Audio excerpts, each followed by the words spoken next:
All right, so good evening. Welcome once again to this session. Like we know, the exam is around the corner, and we're trying to touch on areas to get ourselves prepared for the exam. Most importantly, we are having international economic relations test very soon. So it's important that we go through the expected areas, which will be covering BOP, balance of payments, and foreign exchange, yeah, up to debt. So our lecturer Rahmat will be taking us through this, and let's try to, pay attention, contribute, and engage. All right. So Rahmat, over to you. All right, good evening once again. Yes, Good what I evening. requested for the yes, what I requested for the notice, to be sure if it is the same thing as what I have here, and I might be saying something, different from what we have in the note. Still on BOP, but it might not be what we have in the note word for word. So the last time we had class on BOP, do we have anyone that attended the session here?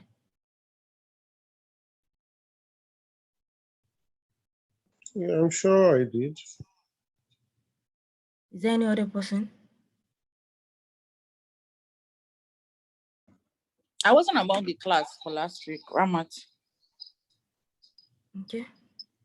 What about others? I just want to know because I think we treated this balance of payment twice. So I just want to be sure I'll know the where to start from.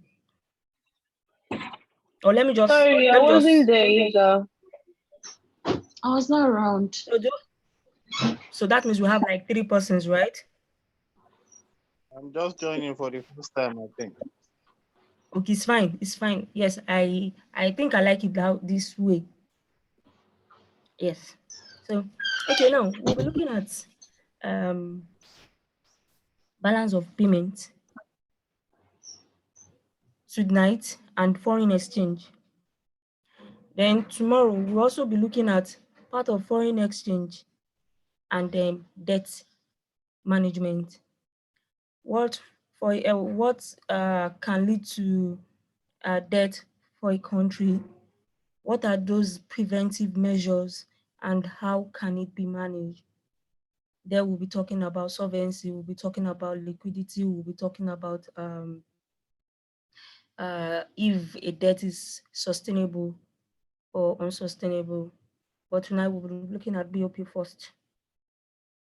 So in BOP, which is balance of payments, it tells uh, whether a country has saved enough uh, to produce enough economic output for its growth.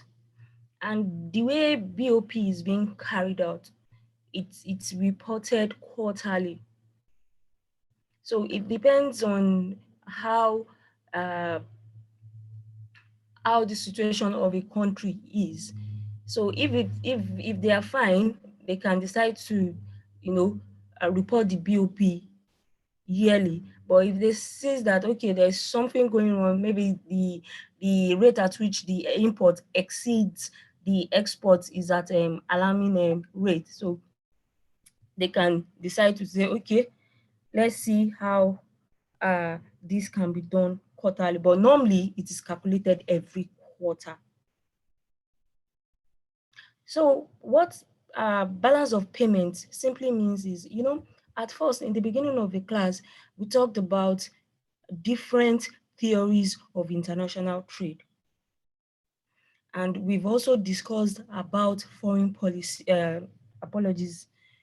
FPI and FDI. Abdulrazak, please remind me FPI, foreign portfolio investment and foreign direct investment. So all these are Sorry, being to reflected. remind you. No, have reminded myself. Oh, okay, cool. All right. Okay, so all this FDI, FPI, interest, all these are being captured in the BOP. Now, let me now borrow his notes before I want to say something.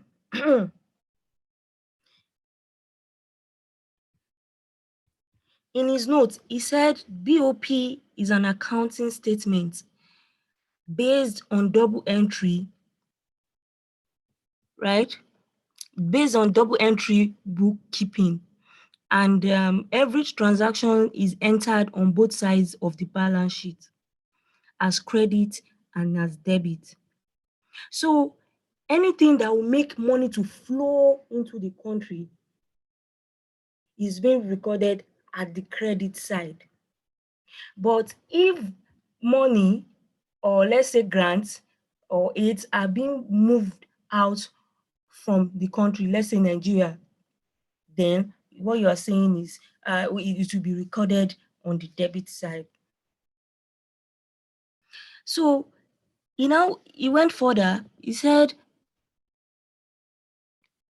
if, okay, he now made the example. Now I can use this example.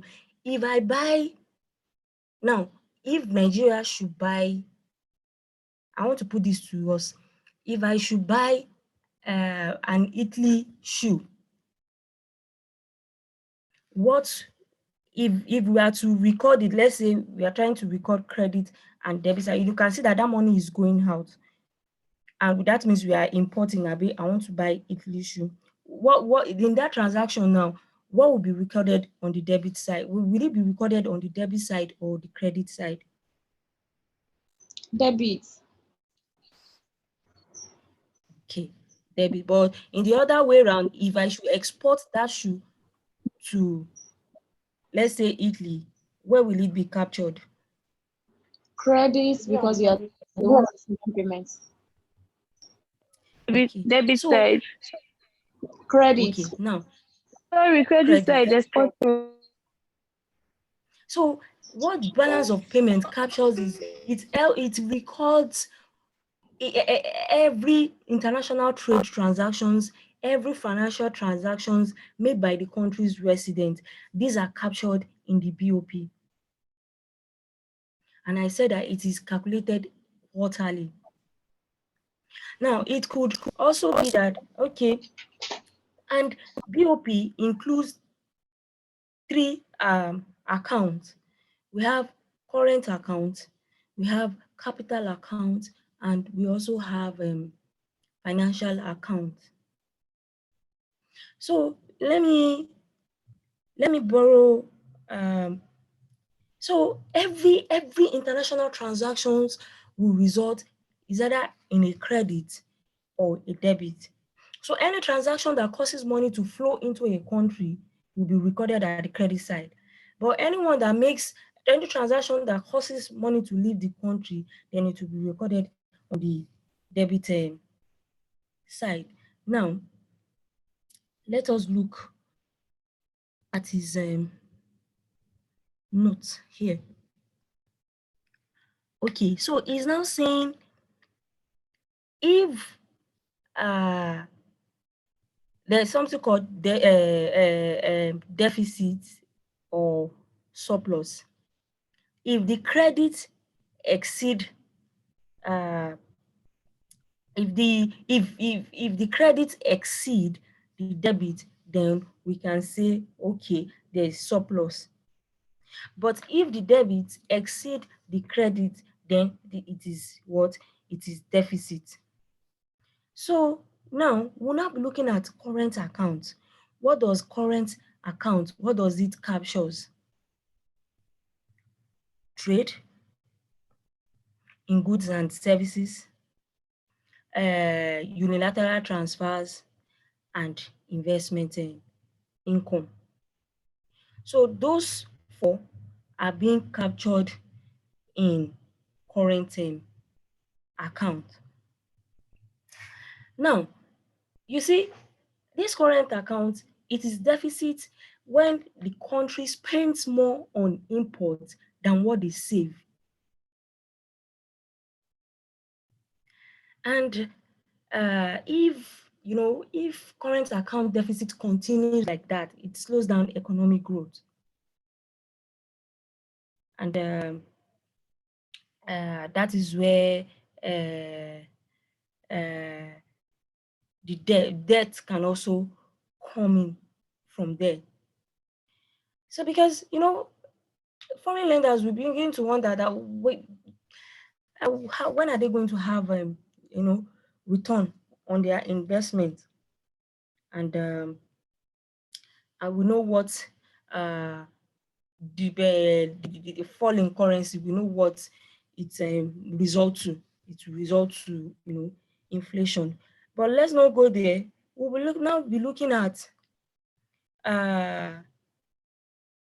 this current account. So it captures inflow and outflow of goods and services. It captures earning on investment, be it private, be it public. So now for goods now, it will capture import of goods, export of what are these goods? We have raw materials, we have manufactured goods. Then services in terms of receipt from, tourism, transportation, royalties, and all that.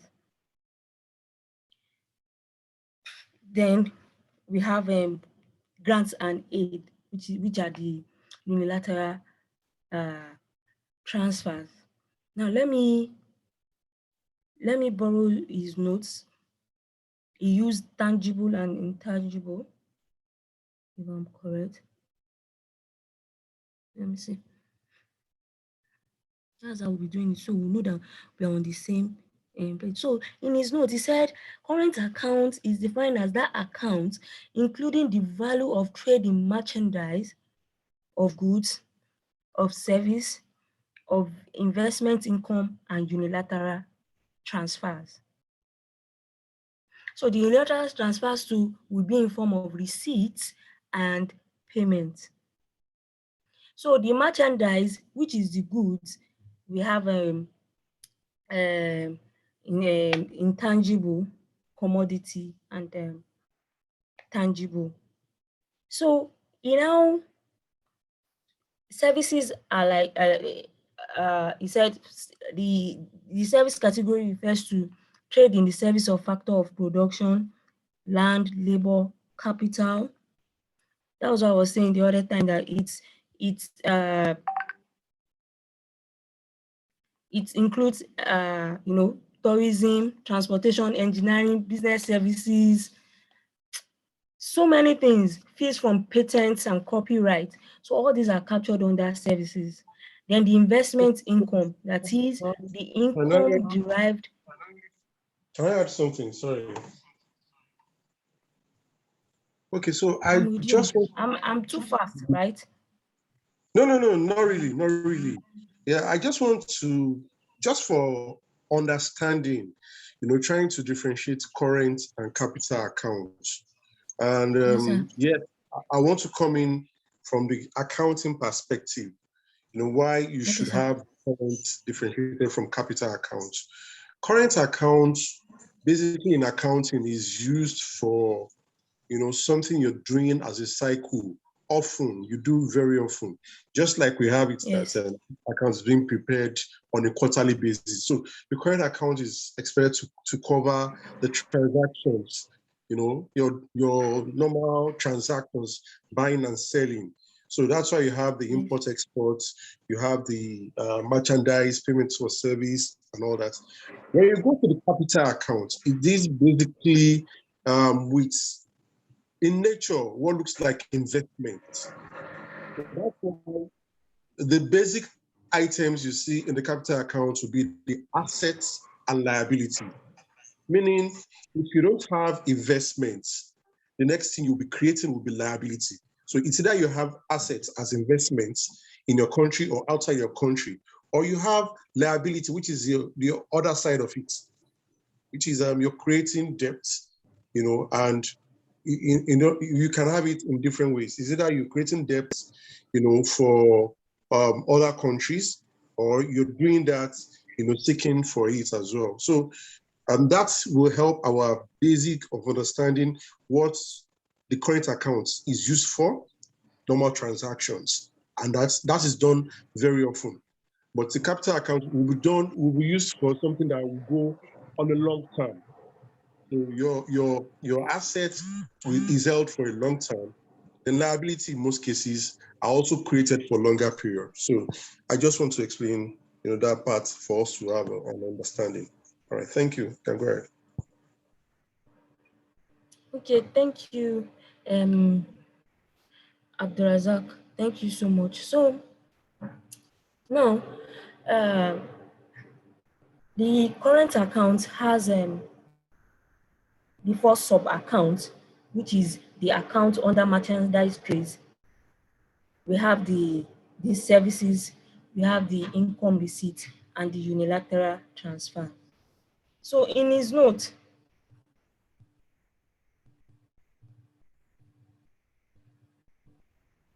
where he used A, B, I don't know, do you have that, Abroza? I thought someone said she's with the note. Okay, sorry, you're saying something. Where he used A, B, where those items were recorded under credit at the credit and debit side. So that's where, I don't know if you have the note here. Okay, so where you talked just about, for us to get it better. So you talked about the deficit and the surplus. Hello? Yes? Okay, so we're referring Hello, to Razak. Hello, sir. Deficits and surplus. Hello, sir. Hello, Razak. Go ahead, please. Is it possible we snap that particular page in our notes, just and share the screen so that when Rahmat is explaining it, I mean the table, it can help us to understand it better. Okay, I'm not sure I have it. Okay, Razak, is it the component of the current account? Sorry, hold on. Is that what? That's where we. So don't worry, don't worry. The screen is. Okay, now the components of the current account, which I said it has, the current account had sub accounts, which is the merchandise trade, the service, the investment income, and the unilateral transfer. So the way it's being recorded here, the under trade, which he said, okay, we can have it as visible, which is what you can see, and invisible are those what you can't see, which are in form of services. So now, we said in this balance sheet now, if money flows out, then it will be recorded at the debit side. But if you have money coming into your country, it will be recorded at the credit side. So if Nigeria as a country exports to let's say US, where will it be recorded? Is it on the credit side or on the debit side?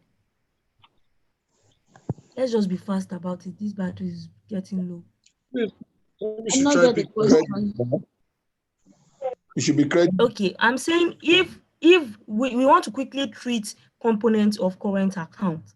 So I'm saying if Nigeria should export, let's say, cocoa to US at 5 naira, where would that be recorded? At which side? Is it at the credit side or at the debit side? The credit side. Yes, it will be at the credit side because, yes. But if we receive grants from another country, will it be recorded Receive. at the Credit. Yes. On our debit side. Credit because we receive it. If we receive, that is the receipt, it is what? It will be recorded at the credit side.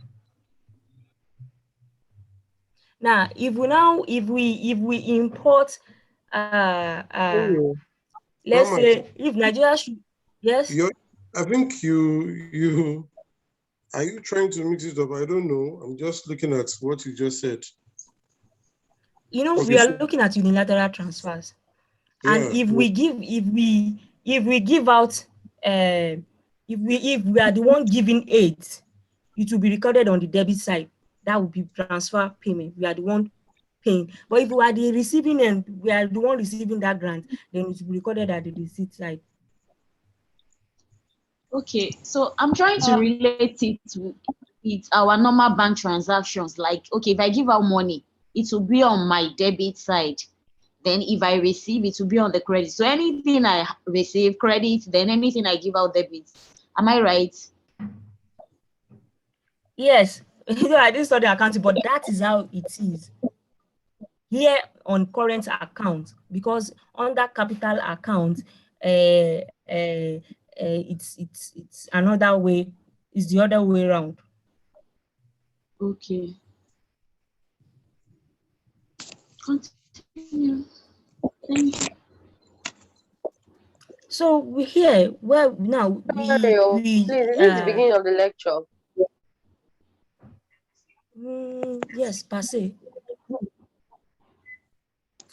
Okay. Let's see if we can quickly run through. But this battery is running low. I'm at 18%. Maybe Abdulrazak will continue from there. So all these components of current account, the total, that is, we'll look at the total number, the total of the receipts and the total of the payment. If the total payment now exceed that of the receipt, then we will say that this current account is deficit. That is, the value at the import side is higher than the value at the export side. Then we say this current account is deficit. But Please, can you repeat that? Value,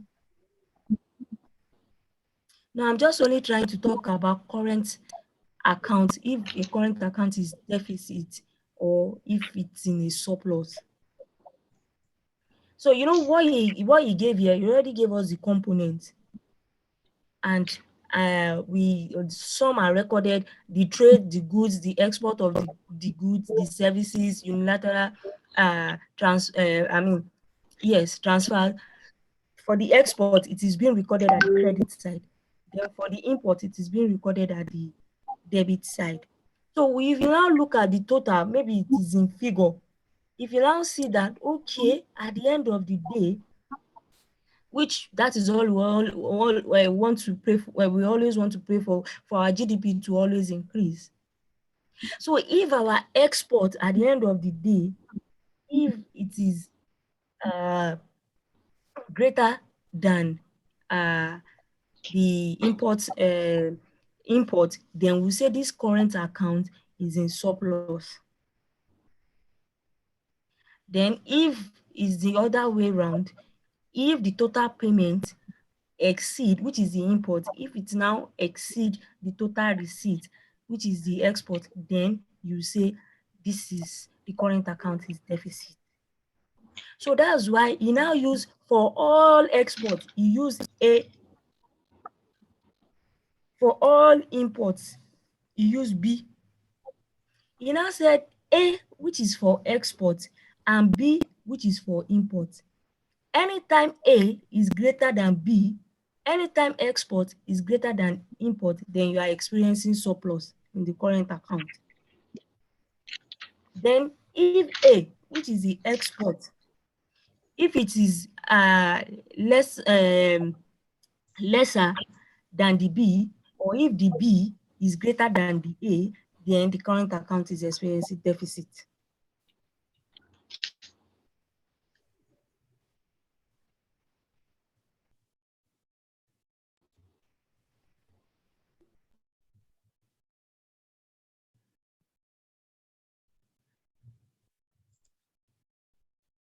Can I go ahead?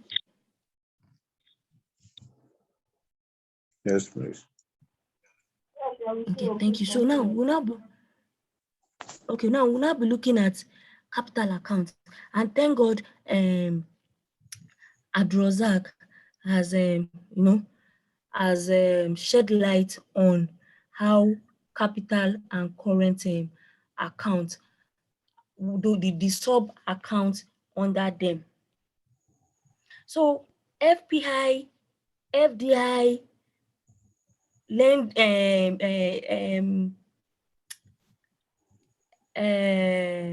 lending, borrowing, all these have been captured in the capital account. So in his Abdulrazak, I don't know if you have the notes here. So anything that has to do with international capital transfers, they have been recorded in the capital account. So financial assets, transfer of ownership on fixed assets, transfer of, maybe the funds you get from fixed assets, all these are being captured in the capital account. So, but let me check for his book. Okay, he now said capital account records all these transactions between the residents of the country and the rest of the world, which cause, I don't know if that's what I'm saying here, a change in the assets and the blah, blah, blah. But I've said it, what capital account, the sub-accounts under it, or what it captures. That one has to do with how the transfer of financial assets, maybe a migrant is, living or entering the country, then transfer of assets. Then we've talked about FPI and FDI, where we talked about international capital movements, how investors, how they do come into invest in a country. What are those factors that will want them to come? Is it the per capita income? Is it the natural resources? Is it their interest rate? Is it their taxation? Is that, so many things like that. That is what an investor will consider. So, and this is where it is captured. If they are coming to invest, if an investor is coming to invest, it is captured in the capital account. And if you are the one investing to another country, it is being captured in the capital account. So if your foreign exchange, the government, the reserve, if it is high or if it is low, it is being captured in the capital account. If you are this country that borrows a lot, it is being captured in the capital account. If you are this country that you are buoyant, you have enough money to lend, it is also being captured in the capital account. Are we together?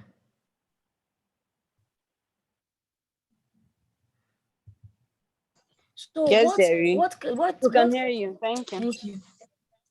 Okay, so what capital account does is if there's this little calculation that I want to do now. If the current account, let's say it is deficit, that is the import exceed the, let's say the import is 15 naira and the export is 5 naira, abi 15 minus 5 naira, we have 10 naira. But in the capital account, let's say we are the one lending. You understand? We are not borrowing, no. We are the one lending. At least from that, what we've lent in other country, at least we'll gain from the interest. So anything we have, if we have, let's say, okay, in capital account now, we now have 20 naira. And you know that in the current account now, the import, which is 15 naira, is higher than export 5 naira. So we have minus 10 naira, which makes that account to be deficit. But in the capital account, if we have 20 naira, that 20 naira will just clear that 10 naira. And that is what he meant by it is used to what? Finance the deficit in the current account of the balance of payment. Are we together? Can you recap again? I didn't get that part. Did anybody get that part?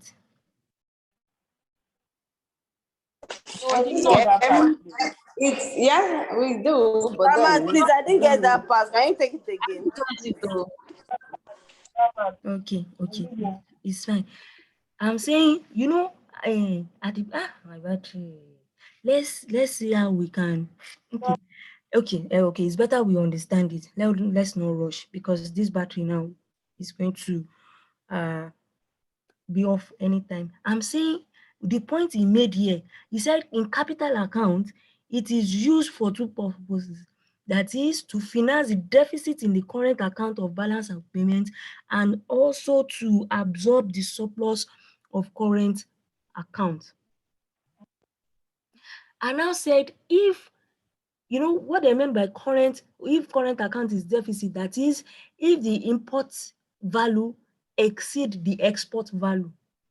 So that it is recorded as that minus there, as minus. So if our importation for Nigeria, for example, if we now import, if importation exceed export, let's say at the end of the day, when they added all the value in the import of goods, the import of services, transfer payments, investment on income, when they added everything together, it exceed that of the credit.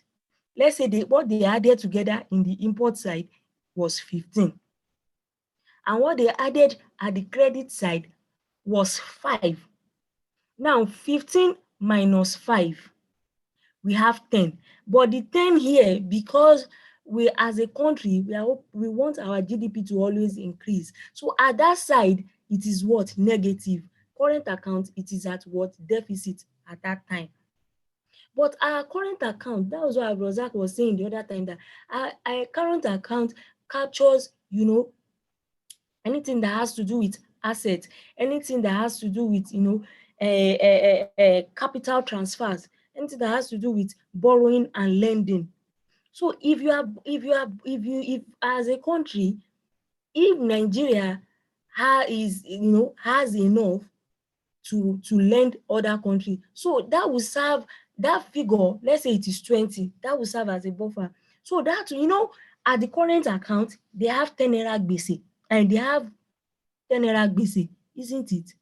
But in the capital account, they have, in short, they have 20 naira, gallant 20 naira. So that gallant 20 naira, they'll be able to remove the gbese, the deficit of that, the 10 naira deficit in the current account.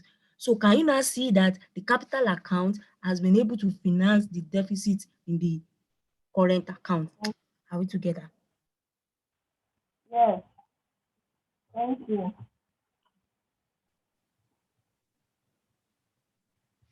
So let's see the sub account that he used in his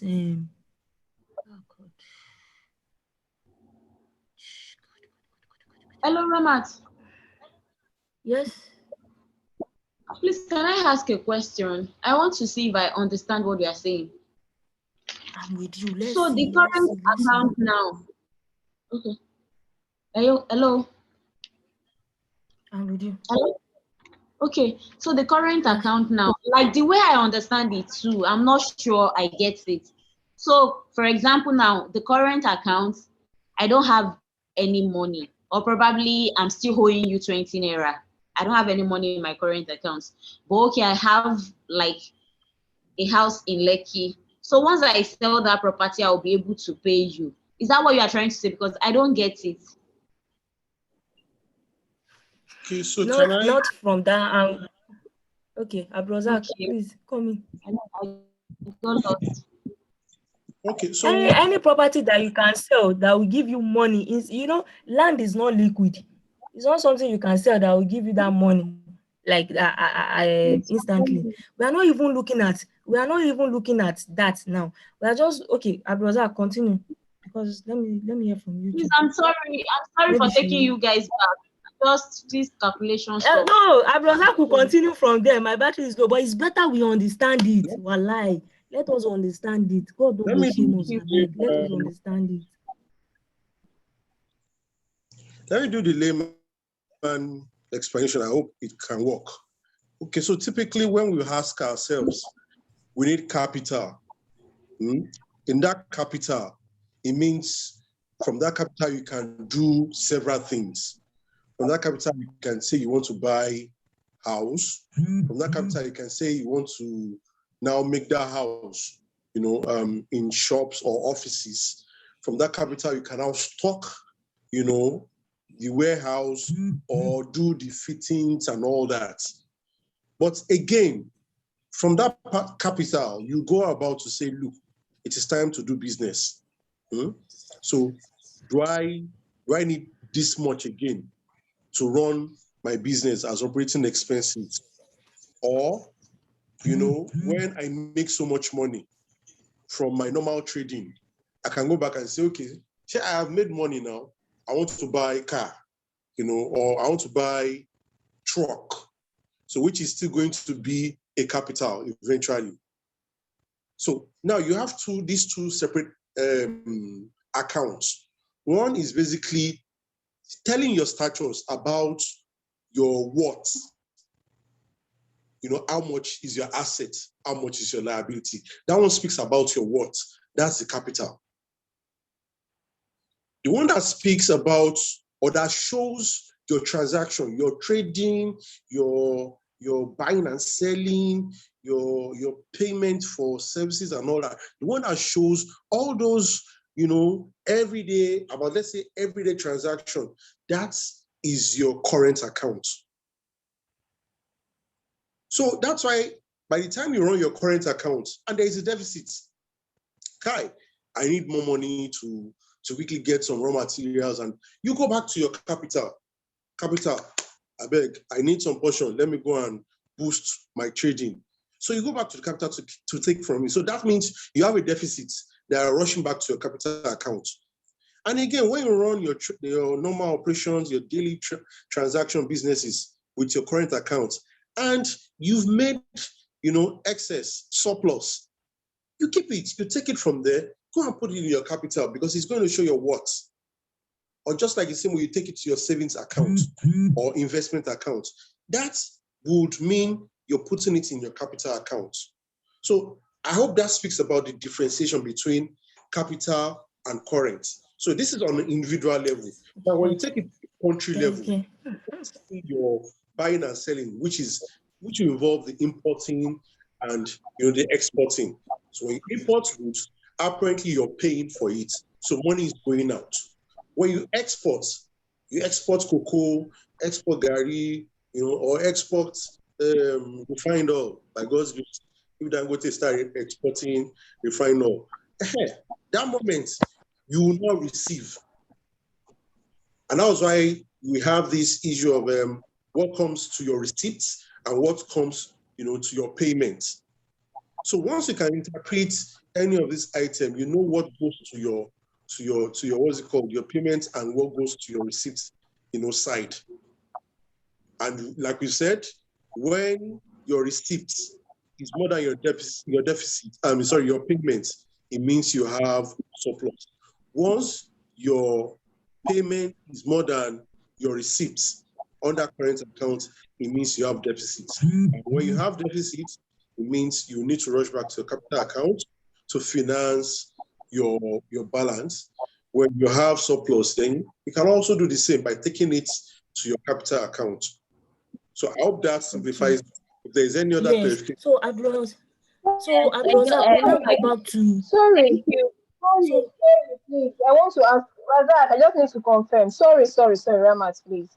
Please, this capital account, is it the same thing as what they call the foreign reserve? It's foreign reserve is being captured under capital account too. Yes. Okay, no problem. I mean, so, capital account is broad. It's broad, yes. So, in short, Abdulrazak, I'm loving it, or let me say, I love the way. So he has used those the 2 points there, that is to finance the current account deficit and also the excess in the current account, to absorb that current. That's why Abdulrazak now said, okay, I have surplus now. Let me go and put it in my capital account. Do you get it too now? That is, yes. One, he said the capital account. I don't know if you have our note. That's why I want us to be with our note. Said the capital account is used mainly for two purposes. That is to finance the deficit in the current account of balance of payments, and also to absorb the surplus of the current account. Do we get that? Yes. Thank you. Yes, we do. So that's that point. Yes. So the what next do we have before going to? I'm coming.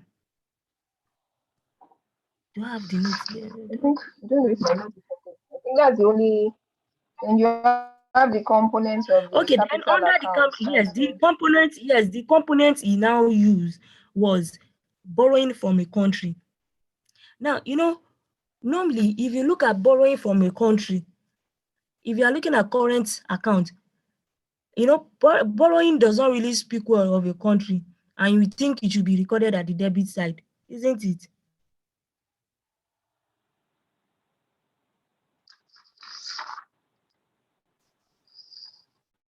But in capital account, it is Yes. recorded at the credit side. Sorry. Listen. But if you are the one lending, if a country is lending, it will be recorded at the debit side. Then investment from a country, that is, if a country is investing here, then it will be recorded at the credit side. Then the exchange, our reserve, if it is low, it will be recorded at the credit side. But if it is high, it will be recorded at the debit side. So I don't know how the question can go. You can just tell us to talk about balance of payment. We know that it records international transactions, international trade, monetary transaction, financial transaction that took place between residents of a country and another country. What are the components of balance of payment? They are current account, capital accounts. What are the sub accounts under current accounts? We have merchandise trade, we have trade, we have trade of, trade of goods and services. We have investment income, and we have unilateral transfers. Then under capital account, you can decide to tell us to differentiate between the two, or you can tell us to say, what does a deficit current account means? Now we'll be looking at foreign exchange.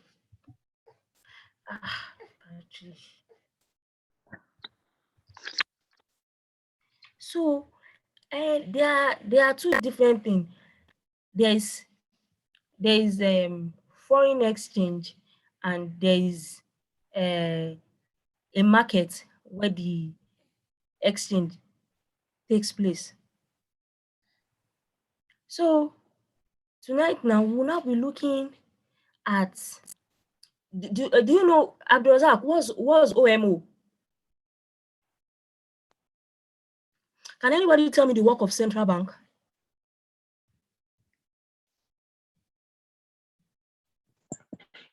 Formulate, interpret, and regulate a monetary policy.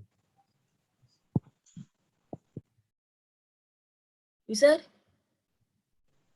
Yeah, I said it's formulate, interpret, and regulate monetary policy and financial transaction in the economy.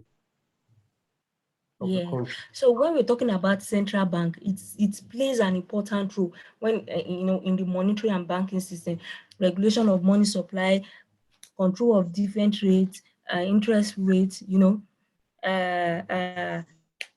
They are the one to they are the one to set the base rate. They are the one that controls what happens at the OMO, that is the market, open market operations. This is where government buy bonds from from the bank.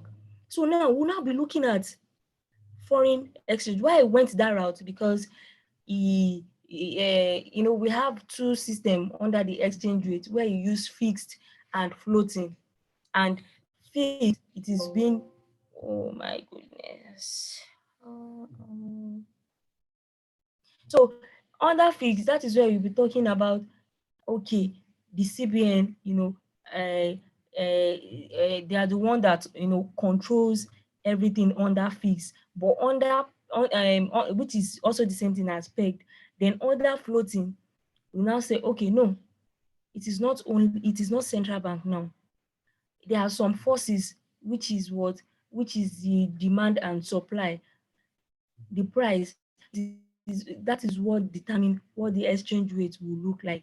Now it might not be, if the exchange rate is now passing its boundary, maybe there is a base rate same. So if it's now passing the boundary, the central government and the central bank can now say, okay, let's see how we can moderate this level. So that is where managed floating coming. So I'll still go back. I've not why I'm rushing is because this battery is as good as dead.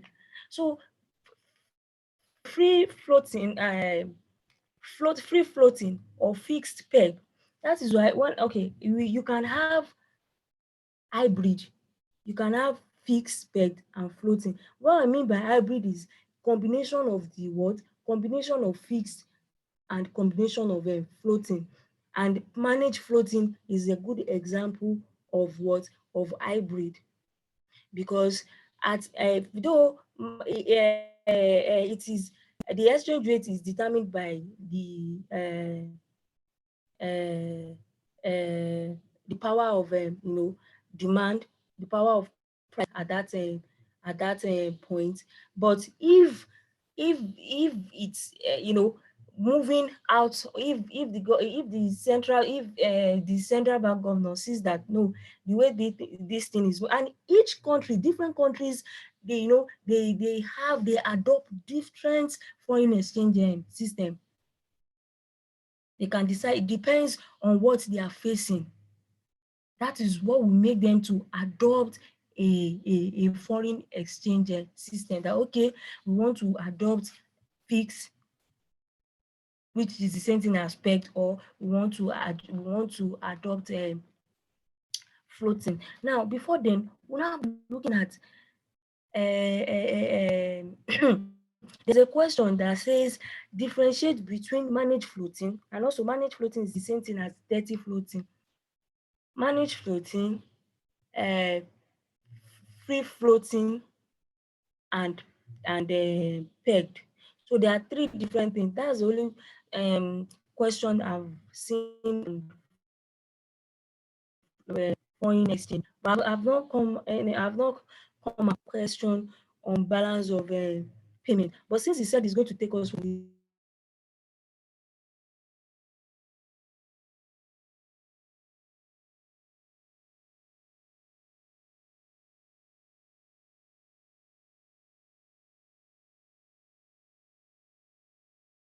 the question in his the one he gave us in the, are we there?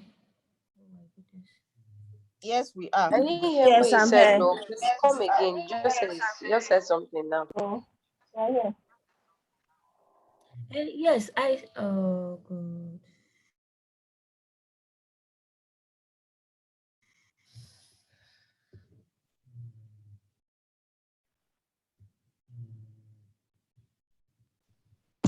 I think our phone is dead.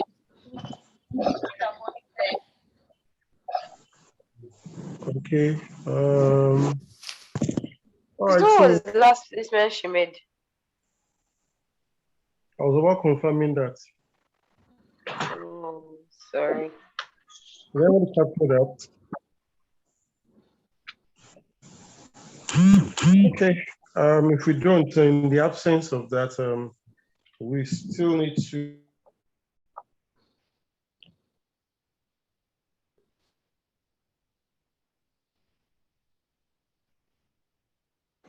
The network is really bad.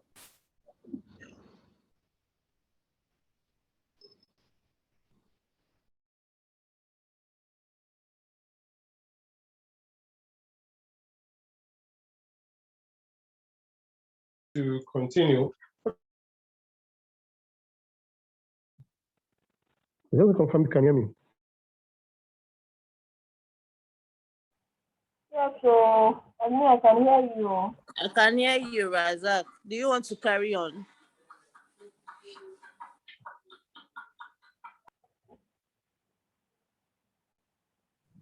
Razak, maybe you should continue. It could be a battery. Hello. Sorry, I had to attend to her. Okay, so obviously our battery is down. So let me just quickly run through this foreign exchange and the exchange determinant. So I guess you have spoken about the foreign exchange markets, and I think we all understood what it looks like. Basically, this is the markets that creates the meeting point for buying and selling, off the currencies. So without this, definitely we know we can't go into international exchange, doing the international trade. So for international trade to flow, then the currency must be able to exchange at a particular rate. And the rate at which the currencies now exchange, currencies of different countries, the rate at which they exchange is what we call the foreign exchange rates. So going to what is stated, the investors can buy, go long. I think it's important to note that. So when you say the investor can go long, it means the investor wants to buy, or if the investor wants to go short, wants to sell. So that's for as related to the foreign exchange markets. So going to the types of exchange rate system. Now, I think it's important to understand the basics here as well. And the basics here are that there will always be, like we always want like a fixed, a fixed rate system where you dictate that, okay, I want $1 to exchange for $1. This is sweet to listen to or to hear. But in actual sense, to keep your $1 exchanging at $1, there are so many things you need to do, especially with the role given to the central bank. So central bank comes to intervene. So because it's difficult now to maintain, your currency to say $1 should exchange for $1, because when you do that, you need to consider your trade. So what are you using to exchange for the other currency? Are you exchanging at par? Are you producing enough to cover your need to the extent that you are not depending on, the outside world? So because eventually these are the things that put pressure on the other currencies that becomes more valuable than yours, especially when it's exchanged at the foreign exchange market. So number one, there is free floating. From what the name indicates, it means at that point, there is no intervention by the authorities, the CBN, the country, to keep the rate of the foreign exchange at a level. So it is free floating and is only left in the hands of demand and supply forces. So according to the note, it says price mechanism, free floating price mechanism is the forces of demand and supply, and is a determinant. The exchange rates is market determined, and every intervention is aimed at moderating fluctuations rather than determining the level of the exchange rate. So what this implies is for every transaction, that is entered into, it is not entered to keep the price at a rate. It's entered to what's it called? To change or fluctuate the rate. Meaning, if there is a demand for $100 billion now, and for the Naira, there is no demand for it. It means you will put in pressure on that demand for the $100 million at that moment. And that means the $100 million may presume itself to be more valuable because, yes, after all, your Naira is looking for it. So it makes the price fluctuate. So if the demand is low, apparently the price or the rate of the dollar would also come down. But if the demand for the dollar is high, definitely it is expected that the rate will go up. We know how our fuel, if you could recall the days of fuel scarcity, that's what happens. So number 2, managed floating. Yes, other than the other floating, yes, it is still floating. You have the demand and supply, still, determining or moving or trying to fluctuate the price. But in this case, it is managed. Managed by who? Managed by the government, especially the CBN. So this is a situation where you see the pressure from maybe the authority or the bank saying, oh, because we want to keep this rate at a level, let us also provide dollars. So it's not just people coming to say, they want to buy dollar and they are forcing the markets to go and look for the dollar at a price that may be much higher. So instead of forcing the market to go and look for it, the government, for example, can provide, be a player here by intervening and providing more dollar. So when you can imagine when the government is saying, I have products, I have dollars, I want to sell, and the market also is saying, I want to sell. So if the market is supposed to sell for example, at 600, and government is saying, sorry, I'm selling at 500, you should expect that at least people will eventually come to negotiate and say, okay, it seems that I will settle for 520. So for that day, dollar rate may come to 520 because of what? Because of the intervention. So again, from the notes, the monetary authority, usually the CBN, usually the central bank rather, let's not use CBN, but yes, CBN if you have to be particular about Nigeria. So the central bank influences the exchange rate through active foreign exchange market intervention with no pre-announced path for the exchange rate. So eventually, there is no pre-announced rate in this case, but the bank comes in, the central bank comes in and, with the influence of the intervention, try to ensure that the price or the rate of that foreign exchange comes, down. So there is horizontal bands.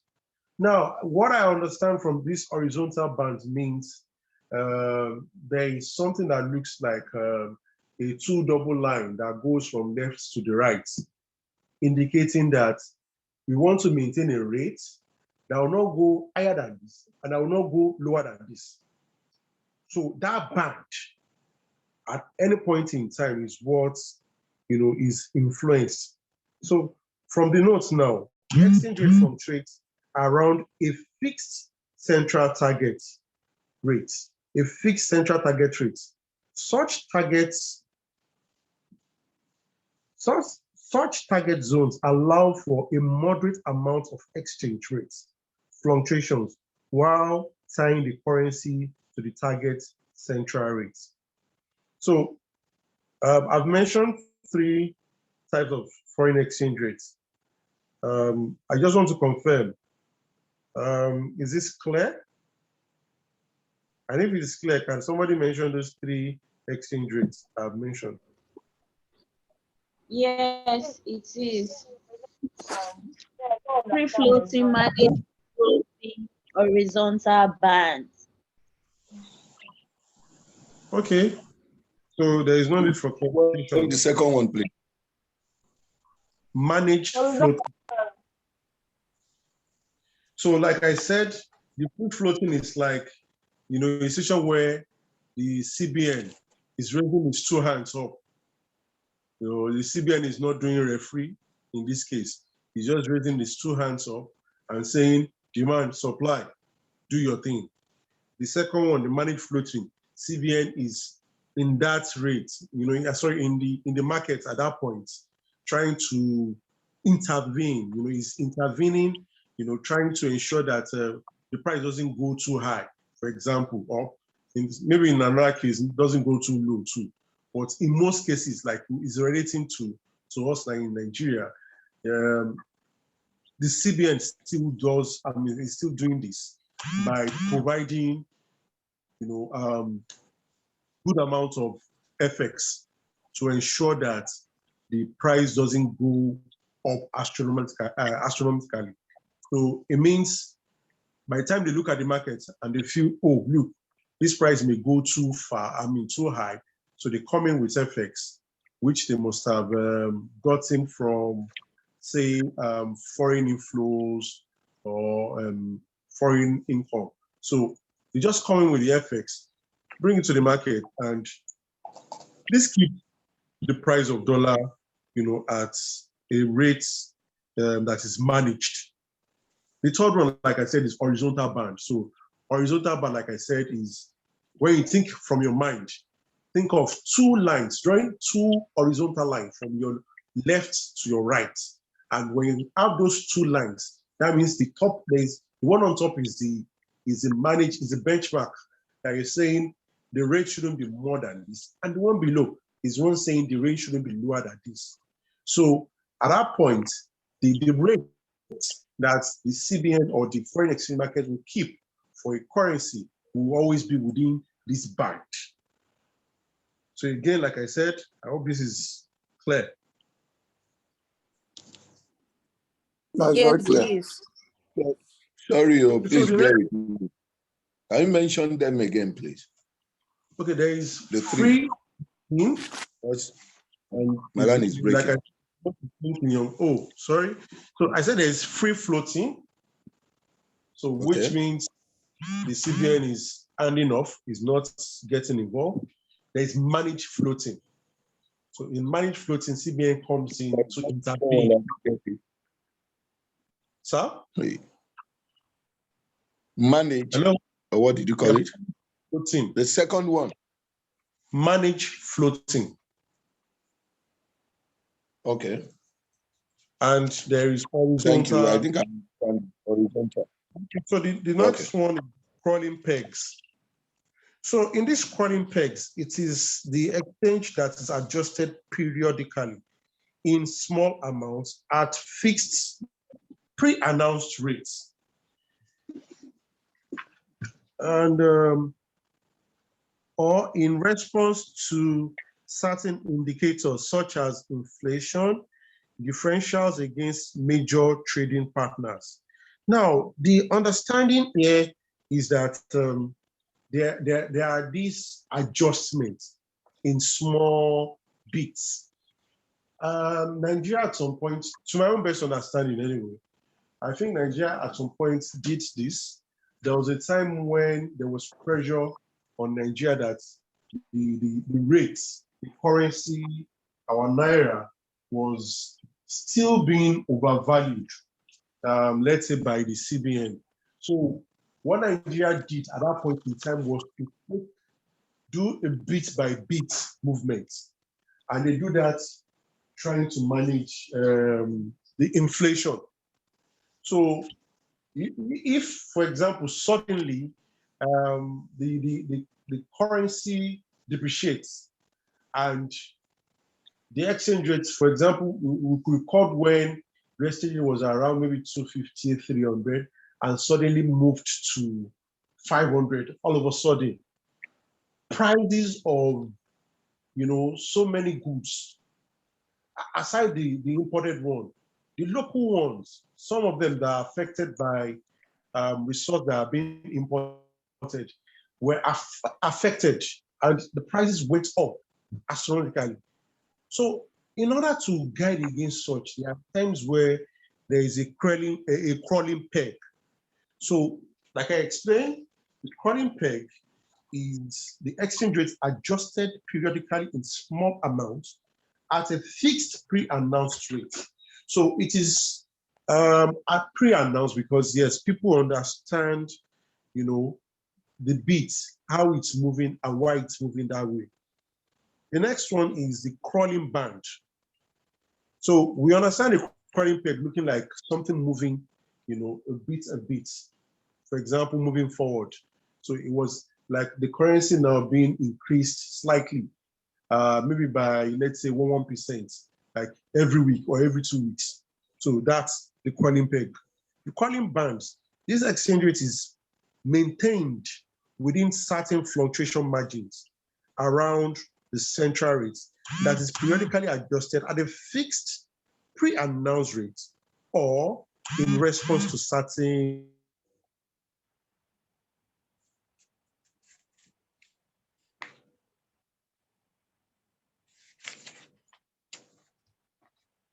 indicators. So is it, hello, are you there? Yes, yeah. Okay, because a call came in, so I was trying to ensure that my network is back. Okay, so I think for me, we can categorize these things. Those ones that looks like the peg, and those ones that are crawling. You understand the floating aspects.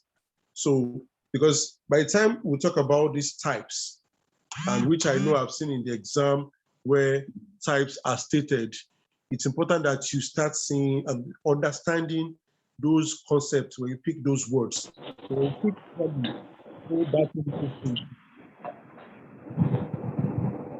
there is a phone that's making noise.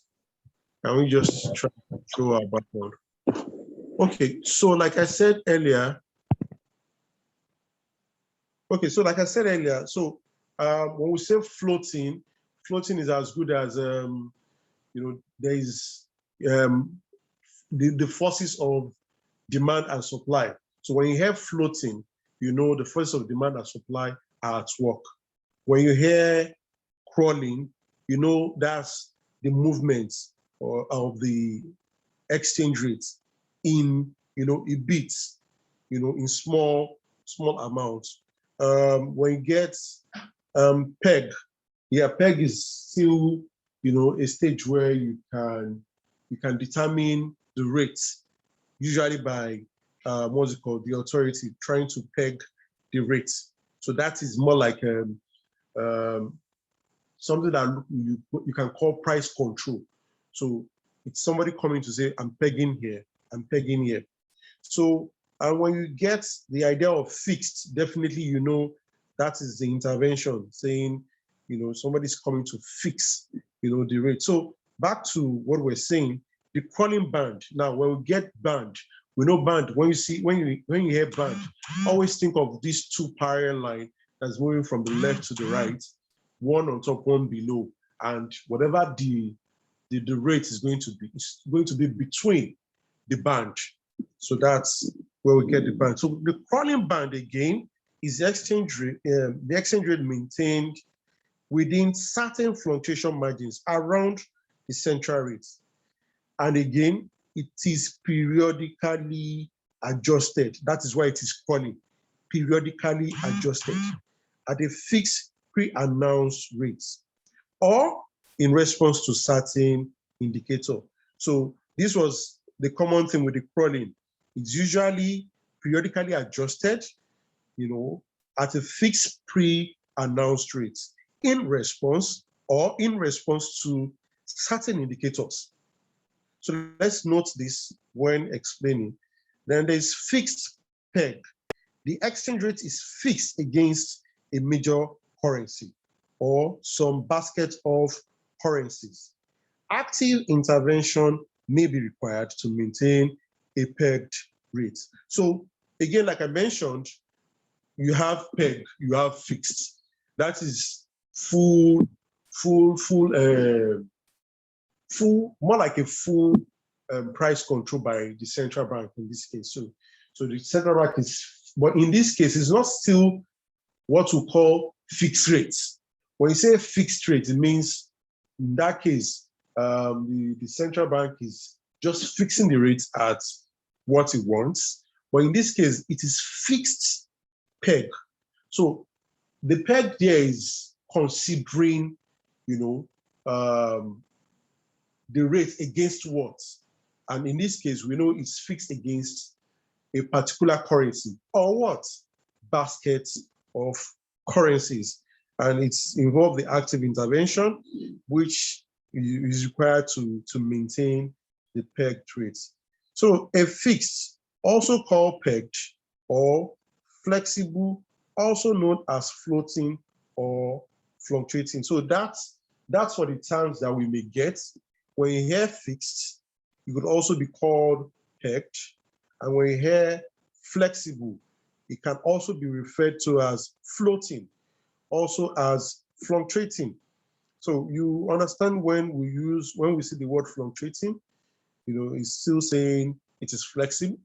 That is, it's flexible to accommodate the forces of demand and supply. It is, easily, reacting to the actions of demand and supply, which fluctuates it. So, and that's further in the explanation stating that the central bank communicates what it is doing concerning the exchange rate to the public.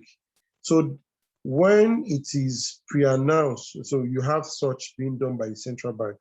The reverse is de facto, or I think this should be de facto, or maybe de facto, such as the central bank can even do contrary to what it claims regarding its approach in handling the exchange rate issue.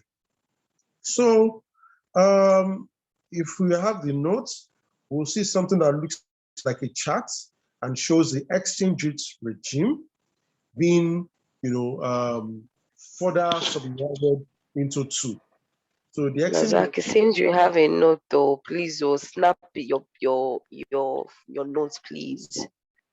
Okay, so yes, please snap to us so for we that we don't have. If I show you my Because I don't come to class. You will see that where I am now is black. So I will show you much later. Don't worry. Yes, please. You can send it to the group, but please, it shouldn't pass tonight though, because some of us might stay up late to read. Thank you. Okay, well, it's dark here now, Sha. But I'll see what I can do. Okay, so the exchange rate regime. Sorry. Sorry. I'm not talking about Nigeria. Okay, so exchange rate regime is further divided into, you have the fixed or pegged, or flexible, fluctuating, and floating. So what we're talking about here is just what I explained earlier. It's just a diagram showing, what this is all about. And under this, you have the jaw, which is the CBN announcing the exchange rate part. And you have the de facto, where CBN doesn't announce the exchange rate part. Again, there is the jaw, D-E-G-U-R-E. I don't know if it's a French word, so Tona can help us with that. And there is the factor, which is, so in these two cases, the difference is under the fixed peg rate, fixed or peg rate. The jaw, like I mentioned, is where the CBN announces the exchange rate part, but the de facto, the CBN doesn't announce the exchange rate part. So CBN may even renege on its pre-announcements or on its pronouncement as to the part of exchange rates it seeks to follow. So what that simply means is that that even that the CBN gives you, the impression that is going to maintain the exchange rate in this part, may decide to do otherwise. You can't hold the CBN against it. It is what you should emphasize, at any point in time. So let's move to the other side: flexible, fluctuating, and floating. So note those keywords. So under this, the exchange rate is market determined. So this is what we have under the foreign exchange rate. So note, when the value of a currency goes down relatively the currency of relative to the currency of another country, the currency depreciates or falls in value, and the opposite holds. The currency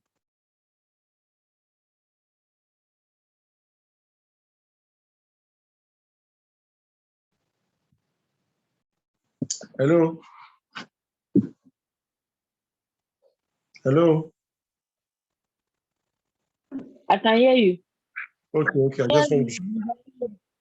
Okay, so the next is, like we all know, when a currency, the value of a currency goes down, it's typically understood that it means that currency, has depreciated, and eventually what that means is the value of that currency, falls,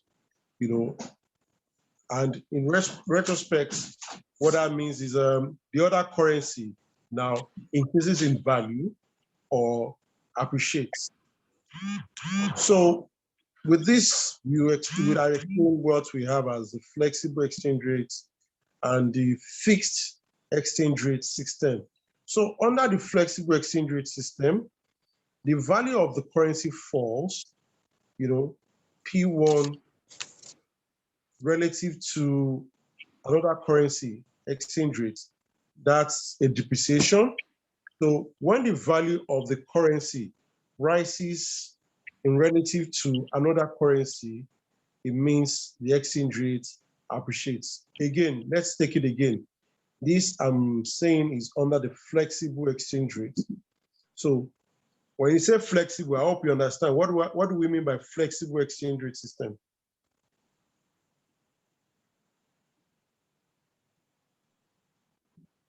Hello?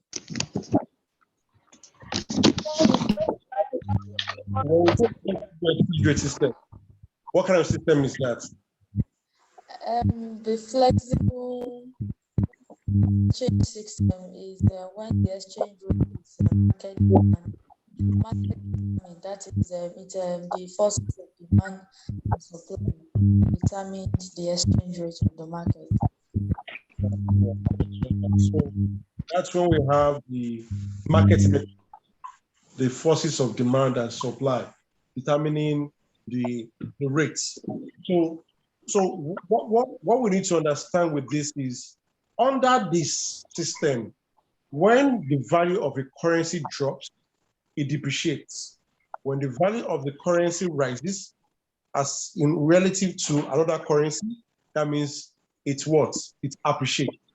Now, the essence of it is to note the term depreciate and appreciate.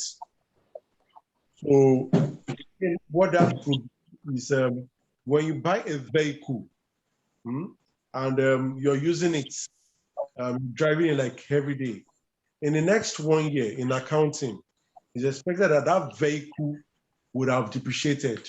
So if you have bought that vehicle, say you bought for, say, 10 million, in the next 1 year, you feel that that vehicle would have dropped the value, for example, for like, say, 10%. In some cases, it could be more.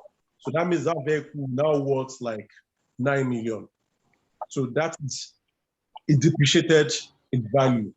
So, but if you had bought land, for example, in Ikorodu, and yes, I'll use Ikorodu, so don't mind me, and you bought that land for, say, 100 million. And in the next 1 year, especially when the land is close to where business activity is, the instance is that the next 1 year, that same land would have appreciated. So by the time you check, you notice that that land will now be sold for, let's say, like 110 million. So it means that with that 10 million, increments, that land has appreciated.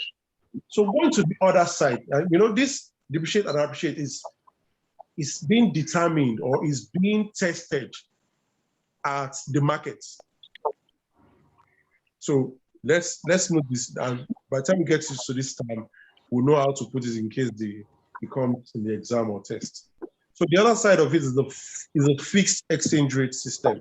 So under the fixed exchange rate system, the value there is gained and probably still the other way is lost. So, or it loses value. So the fall on the fixed exchange rate system value relative to another currency is termed as devaluation. So you note in this case now it's about the value. So when the value drops, it is devaluation.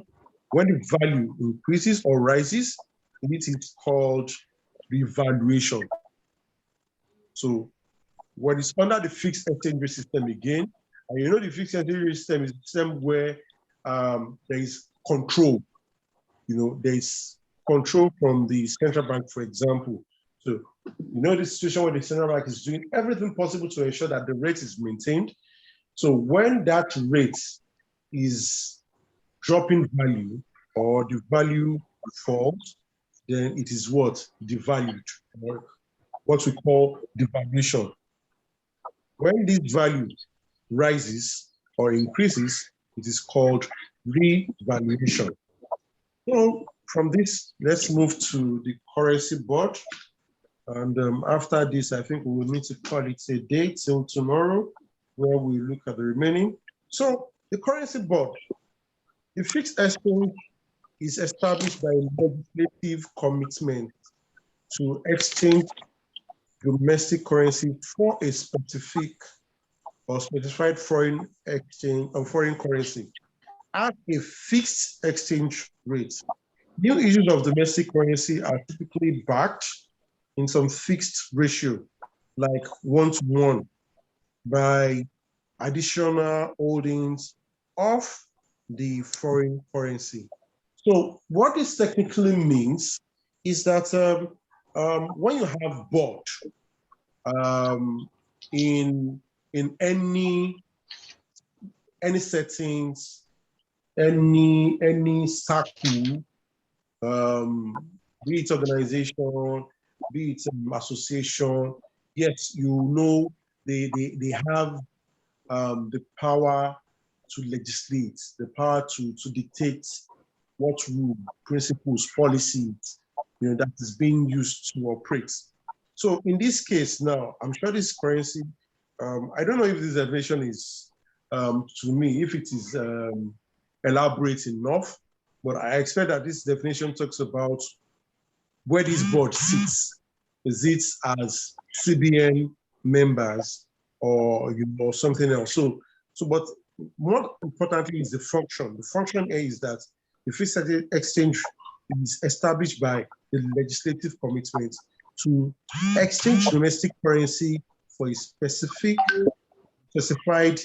foreign currency at fixed exchange rates. You know, so new issues of domestic currency are typically backed in some fixed ratio. For example, 1-to-1.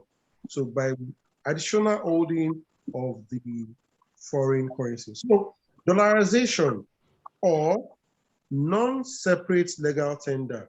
Another country's currency circulates as a legal tender. So what you're having when you say dollarization is a situation where you decided to have a system where you spend this foreign currency as the means of exchange.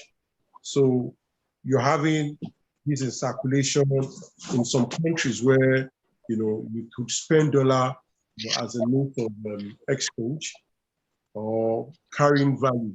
But I know at some point in time in this country, it's almost an offense, for you to buy something and you pay with a foreign exchange in Nigeria. But these days we have a flexible system. So some may decide to collect it, but at those points in time, I'm not sure if you're even allowed to maintain a dollar account. So it means when you collect a dollar, you have the challenge of saying also, where do I put the dollar? Where do I put the foreign exchange?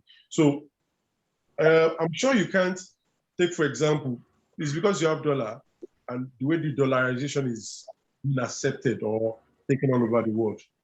You can't go to Unilag tomorrow, let's say to one of these big, let's say ShopRite, for example, and you walk in there with rupees, and you think somebody is going to take that from you. I'm sorry. Even the dollar, yes, those are the tellering points. Might decide not to take it from you.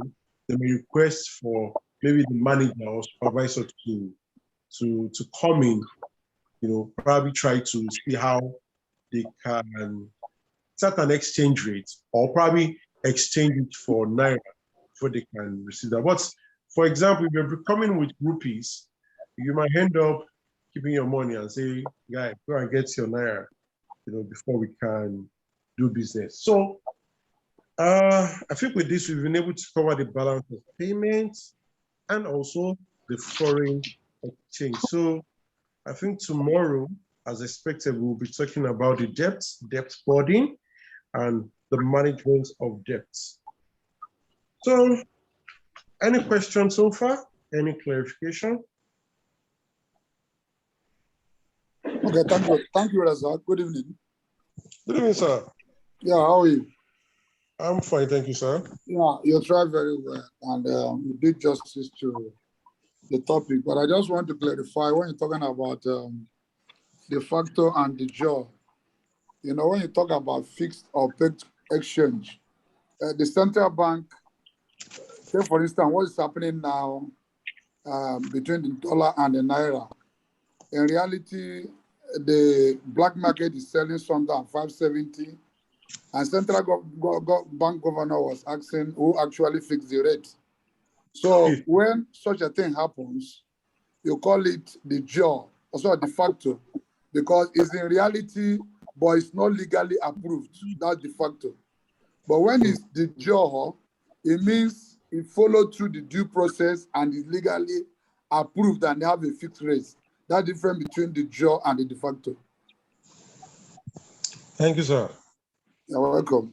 Good night. I appreciate it. Yeah, I appreciate it, sir. Thank you so much. Yeah.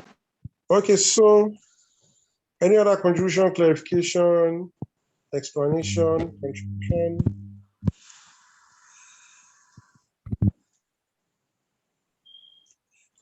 You can go ahead.